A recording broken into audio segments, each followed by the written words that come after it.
नमस्कार दोस्तों, मैं राज पांडे। आप देख रहे हैं आरसीएम टुडे। अभी की लेटेस्ट अपडेट के बारे में बात करेंगे। इस चैनल के माध्यम से लगातार आपको सबसे सही, सबसे सटीक जानकारी देने का प्रयास किया जाता है। वही जानकारी दी जाती है जो पूर्ण सत्य होता है। सही सटीक जानकारी के लिए इस वीडियो को शेयर कर दें, लाइक कर दें।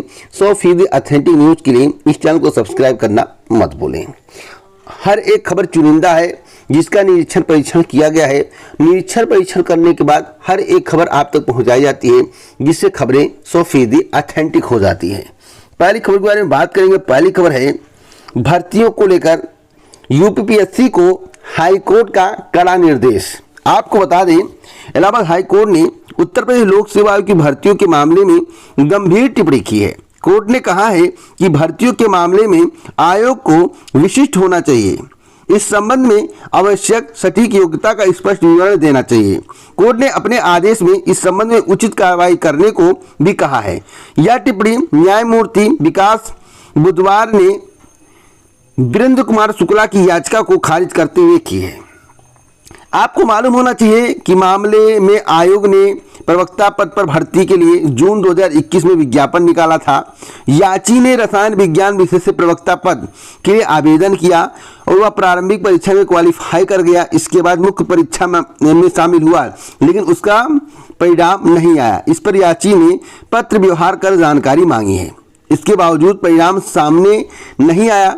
इस पर याची ने हाईकोर्ट में याचिका दाखिल की। कोर्ट ने आयोग को चयनित न होने वाले याची सहित अन्य 11 अभ्यर्थियों को नए सिरे से जानकारी मुहैया कराने का निर्देश दिया है। तो भैया, जब भी कोई नोटिफिकेशन निकाला जाए, उत्तर प्रदेश लोक सेवा आयोग हो, कोई भी आयोग, कोई भी बोर्ड हो, तो स्पष्ट जानकारी होनी चाहिए, जिससे अभ्यर्थी, प्रतियोगी छात्र भ्रमित ना हो। और आयोग के द्वारा कभी कभी भ्रमित करने वाली बात लिख दी जाती है, जिससे मामला कोर्ट में चला जाता है। जैसे आज के फैसले को आप लोग सुन रहे होंगे। अब मैं बात करूंगा राज्य विश्वविद्यालय को लेकर। राज्य विश्वविद्यालय की सबसे बड़ी अपडेट देना चाहता हूं। राज्य विश्वविद्यालयों के कर्मचारियों को मिलेगी कैशलेस इलाज की सुविधा। एक और महत्वपूर्ण जानकारी मैं आपको दे दूं।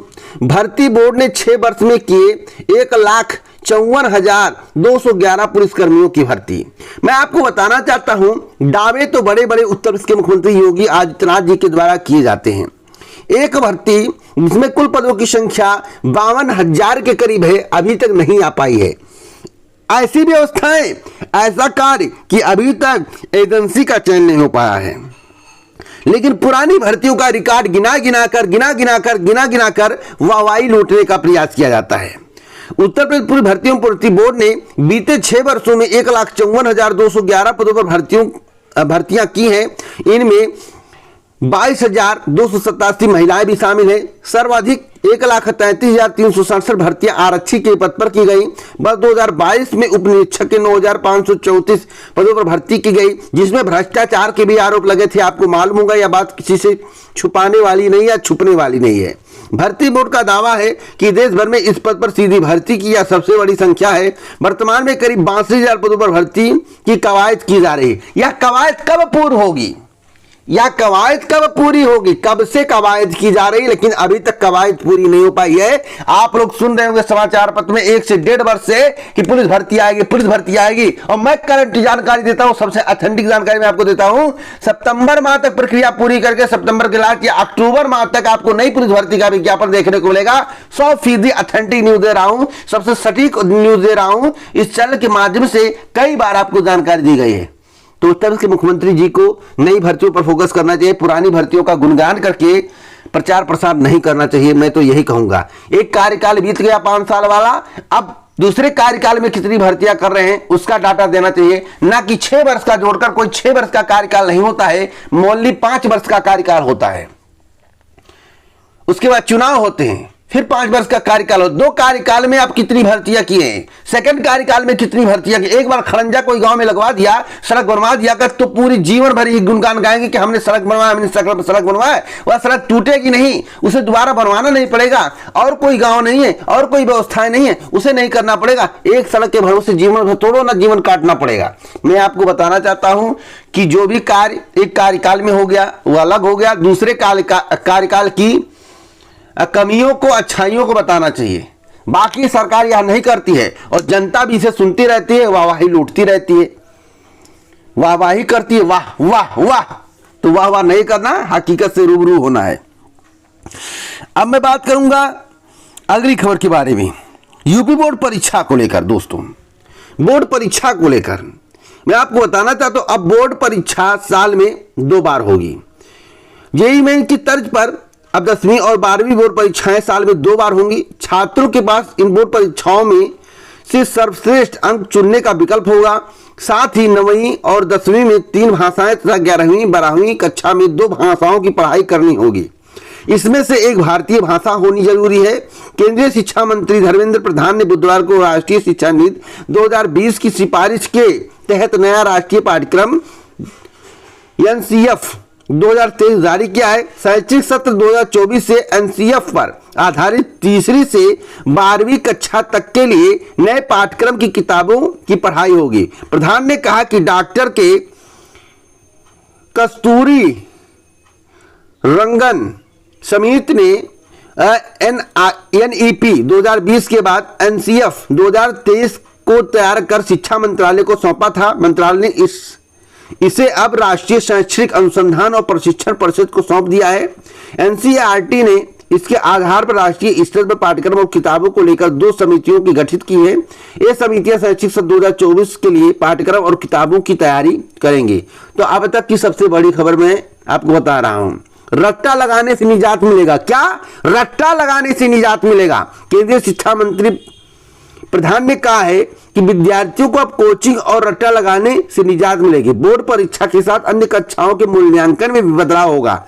इसमें छात्र की समझ और दक्षता के आधार पर मूल्यांकन होगा, न कि रट्टा लगाकर लिखने में मूल्यांकन होगा। जैसा कि लोग किताबों को रट लेते हैं और जाकर लिख देते, वो सब प्रक्रिया समाप्त हो जाएंगी। आपके पास कितनी क्षमता, किस आधार पर प्रश्नों का उत्तर दे रहे हैं, किस तरह से आप लिख रहे हैं, यह मायने रखेगा। तो यह व्यवस्था बहुत ही जबरदस्त है।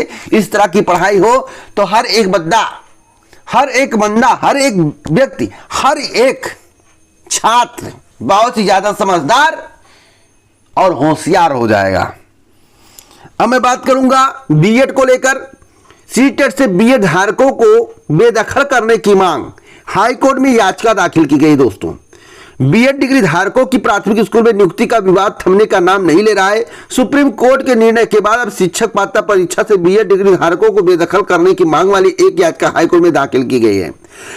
याची शकील खान की ओर से दाखिल याचिका पर हाईकोर्ट के न्यायमूर्ति विकास बुधवार की अदालत में सुनवाई कर रही है। याची की अधिवक्ता तानिया पांडे ने दलील दी है कि बीएड डिग्री धारकों को प्राथमिक कक्षाओं में अध्ययन पर रोक लगाए जाने के बाद उन्हें राष्ट्रीय शिक्षक शिक्षा परिषद द्वारा आयोजित होने वाली शिक्षक पात्रता परीक्षा में बैठने की अनुमति नहीं दी जानी चाहिए थी।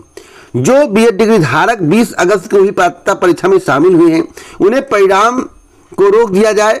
उन्होंने राष्ट्रीय शिक्षक पात्रता परीक्षा में शामिल होने की योग्यता में भी संशोधन की मांग की है।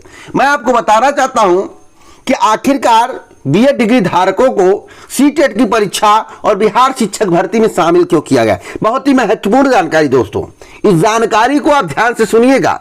जो बैठक जो भी कुछ हो रहा है वो अलग बात है, बैठक होने दीजिए, बैठक होगा, आगे जो भी निर्णय होगा आगे देखा जाएगा।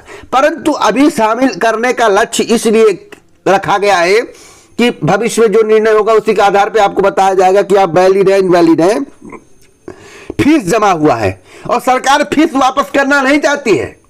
फीस ना वापस करना एक ही मात्र कारण है जिसके कारण सीटेट के अभ्यर्थियों, बीएड के अभ्यर्थियों को सीटेट की परीक्षा में शामिल किया गया है। आप बातों को ध्यान से सुनिएगा, सच्चाई यही है, सच्चाई से मैं आपको रूबरू करा रहा हूं। बाकी कोई करिश्मा हो जाए, बीएड को प्राथमिक में शामिल कर लिया जाए तो बहुत खुशी की बात है, बहुत अच्छी बात है, लेकिन बीटीसी वाले इससे खुश नहीं होंगे। मैं एक बात कह रहा हूं, बातों को ध्यान से सुनिएगा, समझने का प्रयास करिएगा। मैं किस तरह से बात समझा रहा हूं आपको। मात्र फीस ना वापस करना पड़े बीएड वालों के इसलिए शामिल किया गया है। बाकी जो बैठकें हो रही उसके बाद क्या निर्णय होगा आगे गाइडलाइंस में आपको पता चलेगा।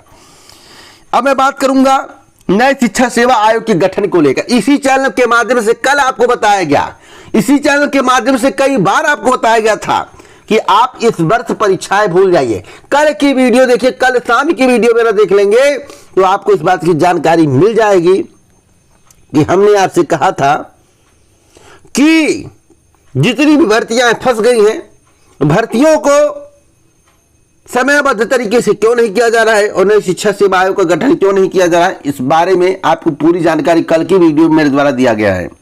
दोस्तों, आज के समाचार पत्र को आप लोगों ने पढ़ा होगा। अब अगले साल ही शुरू हो सकेंगे अध्यापकों की भर्ती। इस हेडिंग को पढ़ने के बाद कल की वीडियो मेरी याद आ रही होगी आपको। इसके पहले मेरे द्वारा जो बताया गया था वही याद आ रहा होगा। पूरे यूट्यूब पर चैलेंज करता हूं, पूरे यूट्यूब पर हमसे पहले इस तरह की खबर कोई आपको नहीं दिया होगा। आकलन, जानकारी कलेक्ट करना, निरीक्षण परीक्षण करना, उसके बाद आप तक पहुंचाना सबके बस की बात नहीं है। इसीलिए हमसे लोग जलते भी हैं, आके कमेंट बॉक्स में हूटिंग भी करते हैं, बुराई भी करते हैं। लेकिन मेरे जितने भी सब्सक्राइबर हैं 62,000 सब्सक्राइबर हमारे लिए भगवान के समान हैं। उनमें उनको भगवान मानता हूं।